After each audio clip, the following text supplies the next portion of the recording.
Just let our hearts be still and sing these words. Do you feel the world is broken? We do.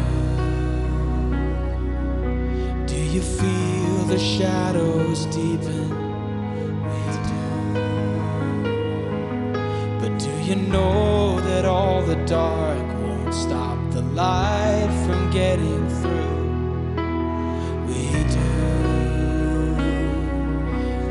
You wish that you could see it all made new. We do.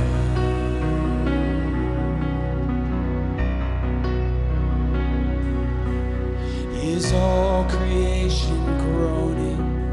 It is. Is a new creation coming? It is. And is the glory of the Lord to be the light within our midst? It is. And is it good that we remind ourselves of this? It is.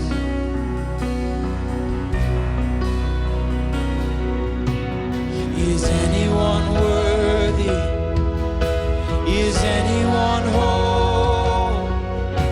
Is anyone able to break the seal and open the scroll? The Lion of Judah, who conquered the grave. He is David's root and the Lamb who died to ransom the slave. Is he worthy? Is he worthy of all blessing and honor and glory? Is he worthy of this? He is.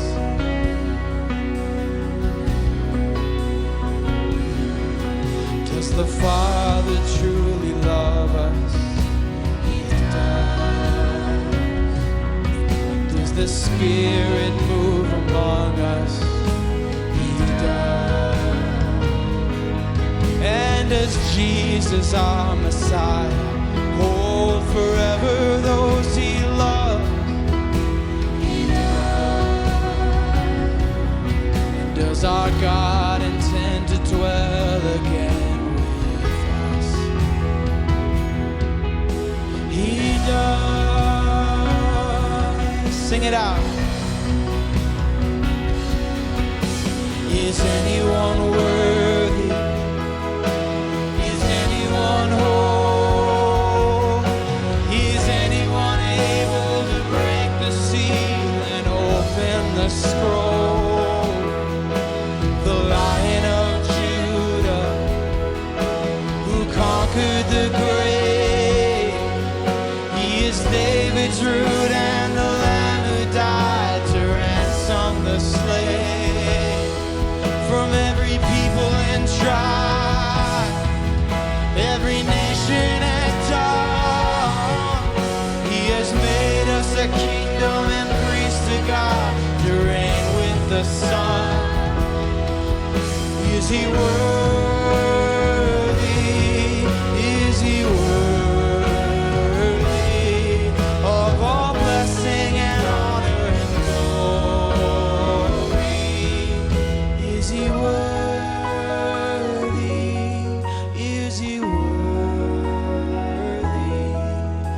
Is he worthy of this?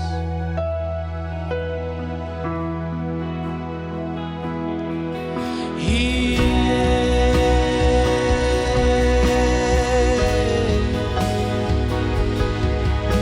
is he worthy? Is he worthy?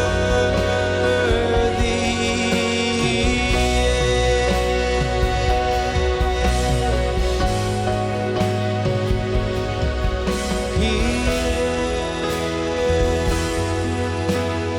is.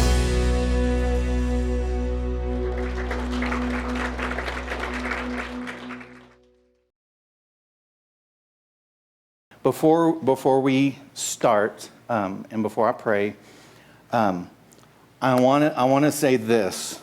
This is about me, not about you. I'm tired of playing church. I'm tired of coming here week after week and listening to Eric preach and then me go out and not change. I'm ready for God to do amazing things in and through our lives. But in order for that to happen, we have to do more than attend. We have to do more than sit and soak up what Pastor Eric is preaching. We have to go out there and ring it out.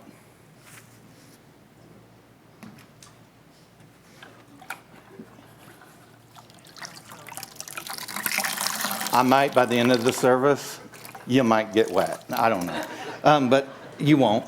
But if I left that in there for 2 weeks, it would get moldy.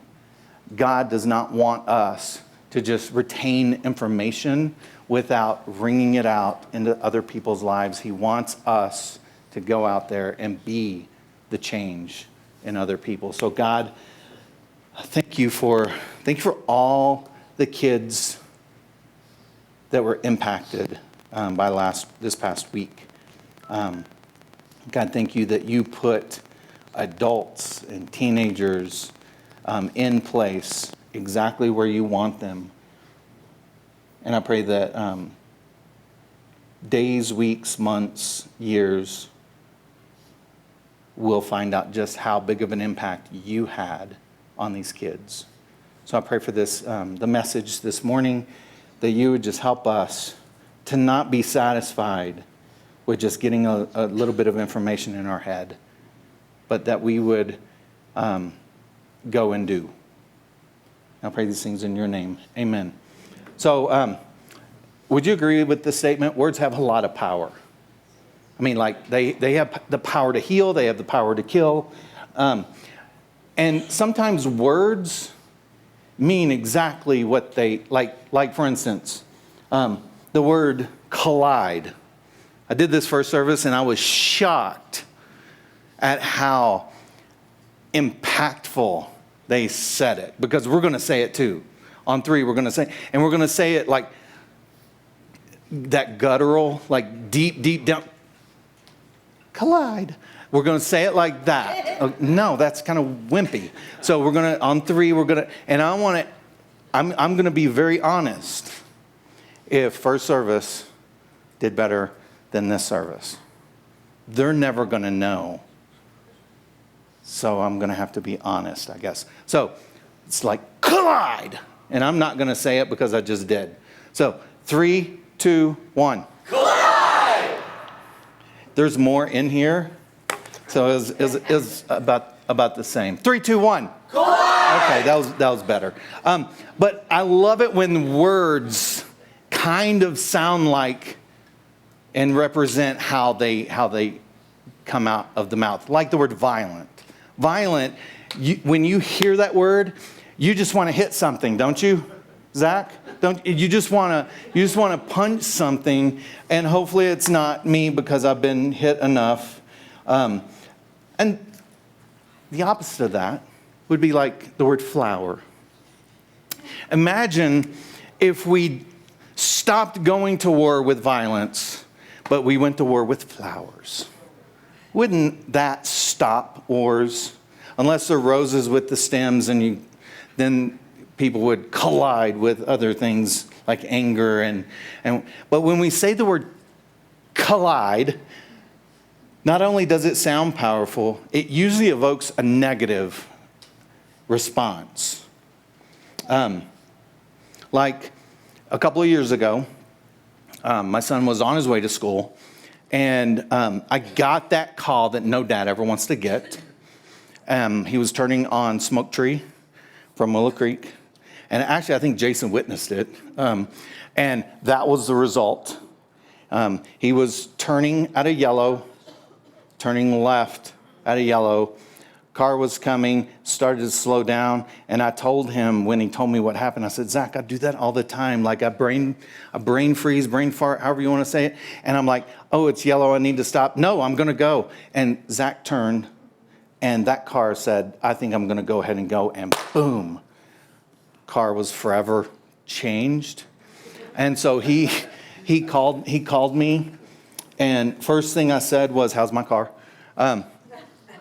Is that what I said, Zach? I said, are you okay? And he said, Dad, it happened so fast. I didn't realize just how fast an accident can happen. And he said his phone was like in his lap or somewhere. He wasn't on his phone, but he said, my phone somehow ended up like under my seat or on the passenger side like that. And when I got to him, he was sitting on the side of the road. I mean, there were police there, and it's traumatic. As a dad, you drive up on a scene of an accident, and you do that all the time, but then when you know that one of your close, loved ones, your son, is one of the people that's in the accident, I could not have gotten out of the car fast enough. He cried. He cried because he hugged me, and I can say that because I cried before I got to him. He was bruised from here to here, and I went, congratulations, you're wearing a seatbelt. He was, his both sides were hurt pretty bad, and he was bruised up. But colliding evoked a very negative impact with him, with the car, with the other car. No one died, fortunately. But at the same time, collisions can be a good thing. I mean, take that out of your brain for just a second. And how many of you have ever been to the beach before, the ocean? And you stand there at the ocean, and you see the waves crest, and then they collide every few seconds. And I don't know if you've ever done it, but you stand in the sand, you have a solid footing, and you just let the water collide with the sand and your feet, and all of a sudden you're like, oh, I have no footing. And it's such a beautiful picture of God never resting, and he's always in and back out. In, back out. Unless you're stuck in an undertow, then it's not beautiful. It's like panicky, and you want out. And but although the word collide has power to it, collision isn't a bad word at all. In fact, if anything, I would suggest that this word is about change. And change isn't all bad unless you hate change. How many of you hate change? I don't like change. I like stability. I like to be in normal. But change is not all that bad. Instinctually, we know that when two things collide, at least one of those objects isn't going to remain the same. It's the principle of collision, right? So when those eggs collided with the top of my head, those eggs were never the same. And I actually have a knot on my head that I'm not going to let Trisha ever forget. Like she's going to really not like me after I just keep on and on. She spent probably half of that $1,200 on eggs because eggs are so expensive now. And I was hungry, and I ate a couple of the hard-boiled ones, and it was really gross because there was no salt, and, you got to have salt with eggs. Well, they were on the floor by my feet, so, But here's the thing, the bigger the collision, the bigger the change. If I collide with a door, okay, here we go again. When I was younger, my sister was older. She's still older. She's 3 years older, and she would always be faster than me. And we're running around the house. I'm chasing her, probably with a butter knife again, like I always do, because I threatened to kill her all the time, but I never could catch her to find out if I would actually do that or not. So she runs outside, closes the sliding glass doors, but it was the screen. It wasn't the slide. That would have been like dad taking me to the hospital. And I'm running because all I see is her. I don't see the door. And I think if she had a camera or a video camera and she could see my face just kind of imprint on the screen and me completely go through, like the whole, not just the screen, but the whole frame came out of the door. And it went down the steps, and I went down the steps going da-da-da. And I hop up as fast as I can. I turn around, and there's my dad, just looking at me going, I don't think you're going to make it to 10. He didn't say that, but his words are powerful. I made it past 10. So I pick up the door. I don't feel like I can go out there because it stopped working just a second ago. I pick up the door, and the door is like this. The screen is still there, but the whole frame is bent like this. So I pick up the door, turn around, and I just kind of lean it up there. He went, stop. And my sister is doing this. She's being an annoying little person, which she was bigger than me at the time, but not anymore. But small collision, small impact. If I got hit with a car, haven't had that happen to me yet, but if I got hit with a car going at a high rate of speed, it would have a bigger impact on my life. Because Jamie would probably be planning my funeral, or planning my eating out of a straw or a tube or whatever. But small collisions have small impact. And the greater the collision, the greater the impact. In other words, when it comes to physical objects colliding, we see this to be true. It's also true when it comes to a collision between us and something a little more intangible. When I first started in ministry 20-something years ago, I know the exact years, but I'm not going to say. Okay, it was like 10 years ago, but it was a lot times 2.5 or something like that.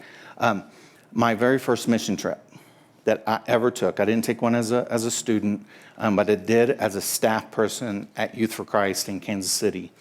And we went to Mexico. There was 10 weeks of this mission trip, and we were week 8, I think. Jamie, don't correct me. Just go with it, roll with it.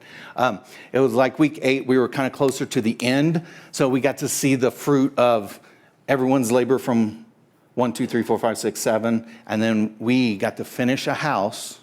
It was a very, very small house for this family of like 4, 5, 6 people. I don't remember all that much. I know that they had an ant infestation, and we had to take care of that. And then this house, we built it from ground all the way, got to dedicate the house to them before we left in 1 week time. Then we got to... our side job was like a 3-story like community center that we got to help build. And for the life of me, I don't know where the concrete trucks were. I think they canceled those. And we became the concrete truck because they had piles of sand, dirt, straw, shovels, buckets full of water. They had hoses. And we would have to mix the mud, put them in the buckets, hand it to the person up there that would hand it up there, and then they had a pulley system. And when we first started the week, here's what we would do. We would fill about this full with concrete. Do you know how heavy concrete is? Yeah, the older people were like, simmer down, you're not gonna be able to do, and when you lift concrete, you know this. When you lift concrete, you got to lift with your legs, and you hand it to someone smaller, and they just spill it all over the place. The ones that are up there, they were like, less mud. And they were screaming at us. By the end of the week, I promise you, we were putting that much in there. So, little impact, great impact. Here's the impact it had on me. Had nothing to do with what we built. And it really didn't have a lot to do with dedicating the house. There was a neighbor kid that no shirt, just some shorts, no shoes. And he had a shoebox. I don't know a ton, because it's been about 5 years ago. I don't know a ton that went on, but the kid, he ran home, grabbed his shoebox, and brought his shoebox back. He had rocks in it. He probably had some sticks in it. And then he had a really, really small calculator. A lot smaller than this, and it didn't even work. And it was his prized possession. That's my guess. He gave it to one of our leaders. He didn't even give it to me. I was a little bummed that he didn't give it to me. But just the thought that this kid went and got something that was of value to him to give to one of us Americans because he appreciated us building them a community center. And I think it was Eric that he gave it to. Eric picks him up. This kid's probably 60 years old now, and I don't know what has happened, but it really doesn't matter. It had an impact on me. And I think, in large part, I'm doing ministry today, 20-something years later, because of that trip, and that trip alone. It had such an impact on me. That's why VBS is so important, because I was an adult in training. I was a little adult. These kids are looking up to these crew leaders, and these crew leaders are looking up to me. No, they're not. They're looking up to Tricia and Kenny and the other leaders. God has got this. That's why I'm so tired of playing church. I want the things that I do to have an impact.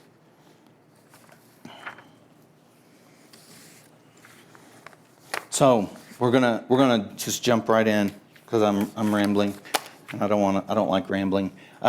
Every day God gives us an opportunity to collide with something or someone. Every single day. Whether it's big or small, we just have to open our eyes. And the gospel shows that every time someone encountered the presence of Jesus, you might even say collides with Jesus, their lives were never, ever the same. Something happens when they encountered him. They didn't stay the way they were. In most of the stories, people left the presence of Jesus with a brand new perspective, with a brand new body, or a brand new start. Here's just a few examples, and then I'm going to get into the text about this woman. Paralyzed man with his 4 friends. You guys know the story. They brought this paralyzed guy on a mat, 4 of them, couldn't get in. They didn't give up. They went to the roof, cut a hole in the guy's house. It wasn't even theirs. Lowered the guy down. And because of the 4 guys' faith, this guy was forgiven of his sins first. And then he was able to walk. And Jesus said, take your mat and go become a basketball team, because that's what you really want. And so he ran out, and their lives were forever changed because of colliding with Jesus. Remember the boy and the lunch? And him giving everything he had to Jesus so they could feed not 5,000, that's the story. Those 5,000 men, there were upwards of 25,000 people on that day that Jesus had to feed. He didn't have to, but he chose to. And all he had was this little boy's lunch, some fish and some bread, and the boy willingly gave it. And I can imagine the boy afterwards running home. Well, he can't run home, because I can also imagine Jesus saying, hey, there's leftovers. Do you want to take some home to your mom? Here's a basket. Here's a basket. So he's running home. It's like there's a barrier. Larry put a barrier here that I felt like I just got shocked a little. But he probably ran home and went, Mom, you'll never guess what happened. What happened? Did you steal that? No. Jesus used the lunch you made for me, and we fed all these people. There were like 6 billion people. Oh, come on, Joey. We don't even know his name. He was the boy who shared his lunch. And he collided with Jesus. I'm not even sure he was intending to meet with Jesus, but Jesus kind of interrupted his life. Does he interrupt your life sometimes? Sometimes you get frustrated, like, I'm supposed to be going here, but I get this phone call, and your life just gets upended, and you are late to work because you had to help someone. How about Zacchaeus? I mean, what we know about him is he's a wee little man. And a wee little man is he. But that's not the part that's important. The part that's important was he was a really bad dude. And no one liked him. And he climbs a tree just to get a glimpse of Jesus.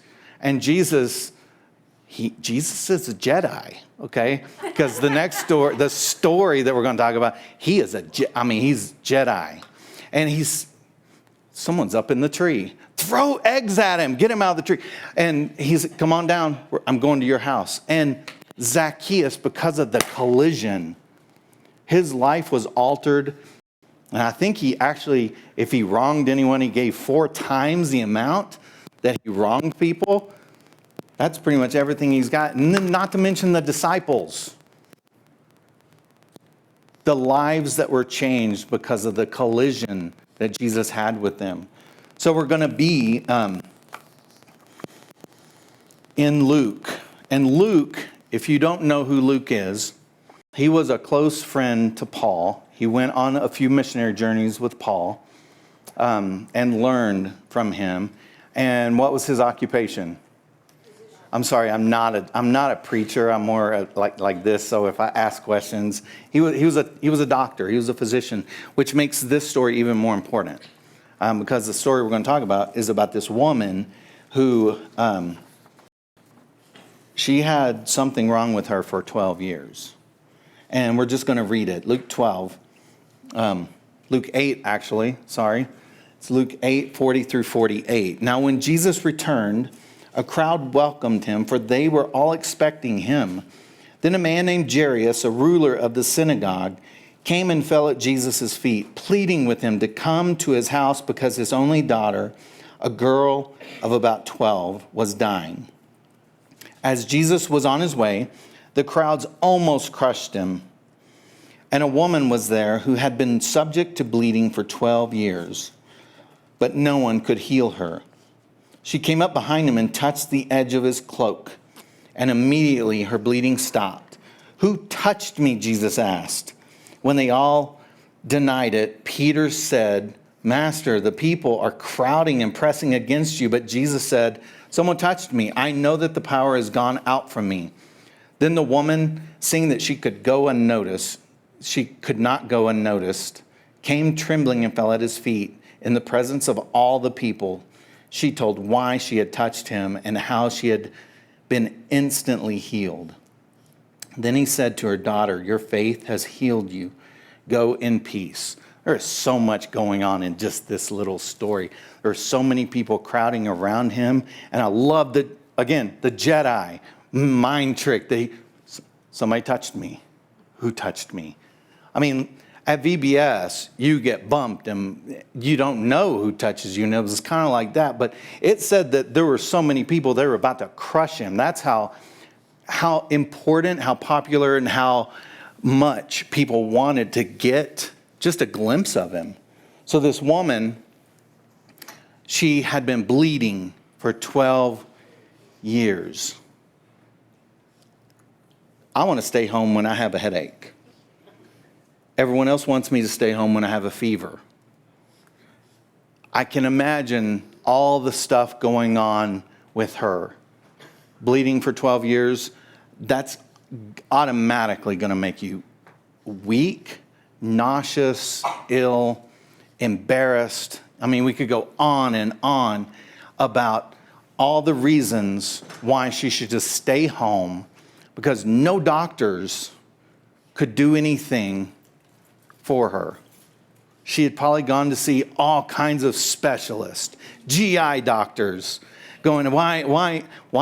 I don't know, but let's do one of those endoscopies and colonoscopies. We're going to put you out, and we're going to do it 2 months from now. And you walk away going, but I'm still not well. Doctors aren't doing anything. So I'm sure the other word would be frustrated and at your wit's end. She finds out that this guy, she knew about him. He turned water to wine. Okay, that at a wedding, that's great trick, okay? That's a great trick, Jesus. No, it was a miracle. It was his first miracle he ever did. She heard that he raised Lazarus from the dead.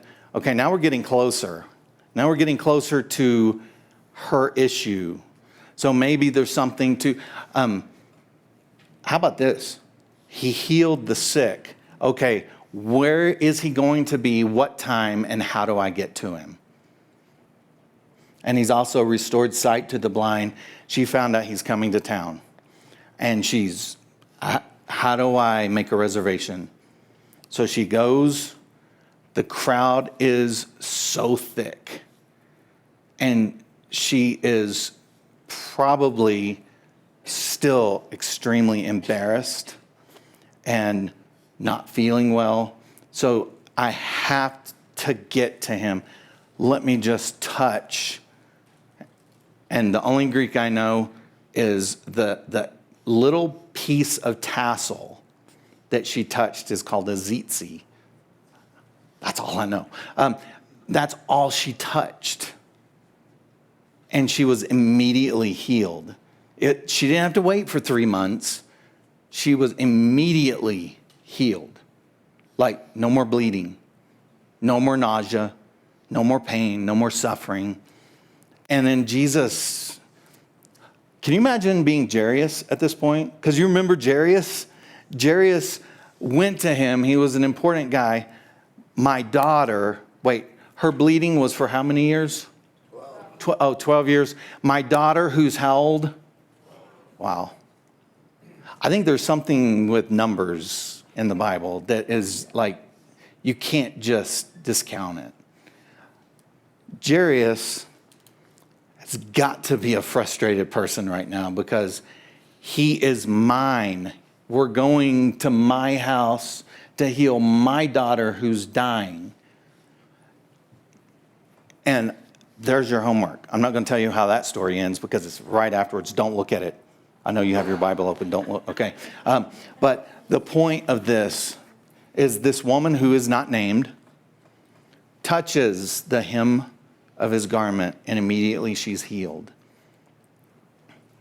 Do you think she was excited? Do you think she was changed forever? And I'm not just talking about the physical part. I'm talking about, I think her life was forever changed because she got out of bed, she put on clothes, and she went to meet Jesus. I think a lot of times, here's what we do. And I'm saying we because I'm right in the middle of this.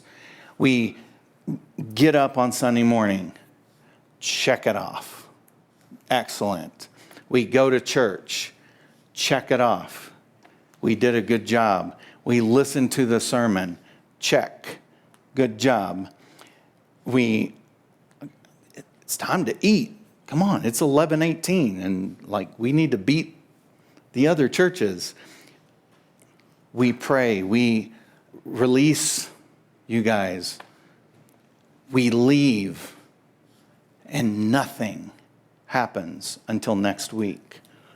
That's what I'm talking about. I'm tired of playing church. Are you? I want Eric's words. I want the words that God gives to me. I want them to impact me, not just on Sunday morning, but as soon as we walk out that door, to be the person that can potentially change someone else. And I love that this woman put herself in a position to collide with Jesus. It was a risk because people probably could have put her away. They did lepers, and having the condition she had was probably in a similar boat as a leper.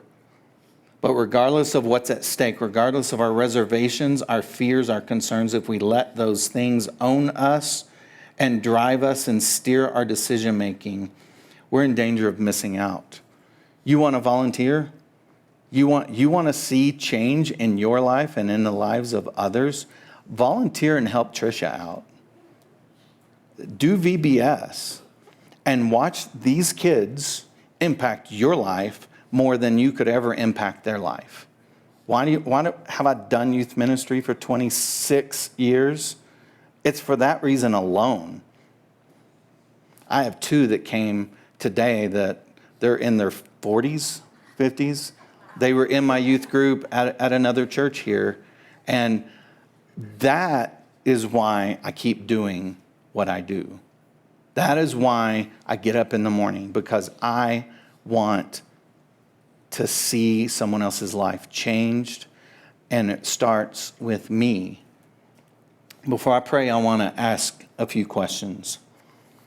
What if, like the woman in the story, I was intentional about colliding?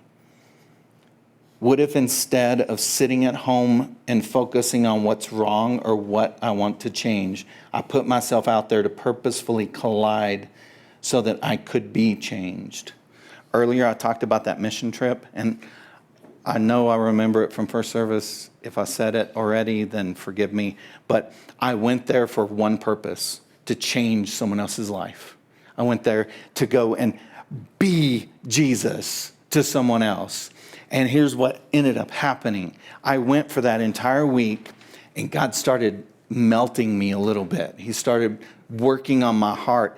And what ended up happening is, I don't know what happened to them. I just know what happened to me. That how God changed me more than I could ever change anyone else. And that trip was amazing because of that. He turned my world, my life upside down, because if you didn't know it before, I was going to be drafted by the St. Louis Cardinals. But God completely changed the direction of my life. And I would not change one thing that has happened to me in my life, except for the eggs on the head. But that's beside the point.